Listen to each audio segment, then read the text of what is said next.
Esse escândalo foi suscitado pelo trabalho esplêndido do Intercept a propósito das conversas entre Moro e Dallagnol.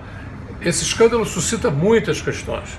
Eu vou tentar trabalhar com algumas delas num plano mais geral.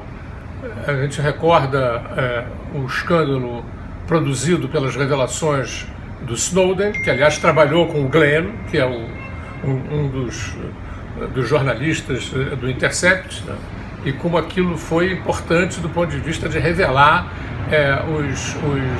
as tramas escondidas do público e que foram muito importantes para que se compreendesse melhor como funciona o poder político. Depois nós tivemos o Wikileaks, né? O Assange, a articulação do Assange com a Manning, né? Que é a marinheira lá dos Estados Unidos, que foi inclusive perseguida e condenada.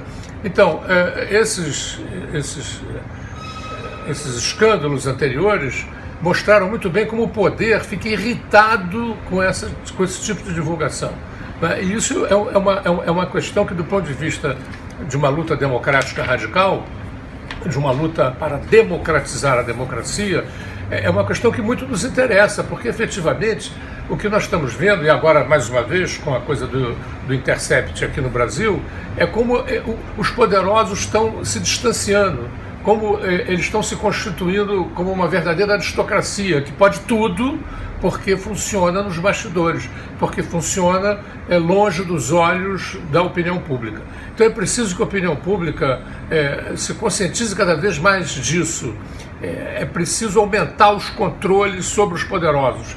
É preciso exercitar a transparência, que ela seja definida de uma forma muito clara, de sorte que esses poderosos tenham as suas margens de manobra cada vez mais diminuídas. É importante para uma democracia ser vital, né? É importante para uma democracia seduzir as pessoas a defenderem o regime democrático, é importante que os poderosos estejam sob controle, porque se você começa a achar que pode tudo e que vale tudo, isso é o princípio do fim do regime democrático.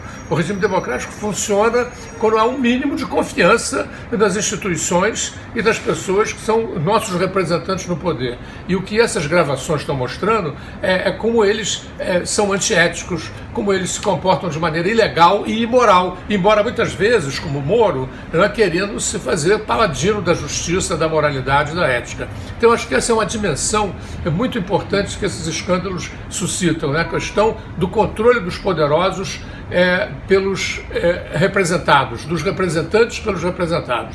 Uma outra segunda dimensão que eu queria abordar também diz respeito à força que essas empresas de comunicação, Google, Facebook, Telegram, etc., estão assumindo.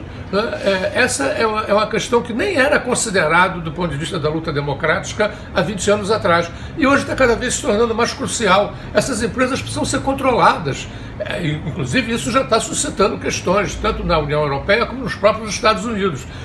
Essas empresas assumiram uma força que, se elas se combinam com o poder político, vai ficar uma coisa muito complicada a gente ter democracia com empresas que dominam a nossa privacidade, que dominam os nossos dados e os dados de todo mundo e podem usá-los a seu bel prazer. Então eu acho que essa é uma segunda questão que eu queria abordar, que preciso inserir nos programas democráticos cada vez mais mecanismos e formas de controle dessas grandes empresas. A meu ver, inclusive, elas têm que se tornar empresas públicas nesse sentido, não do Estado, não controladas pelo Estado, mas controladas pela sociedade.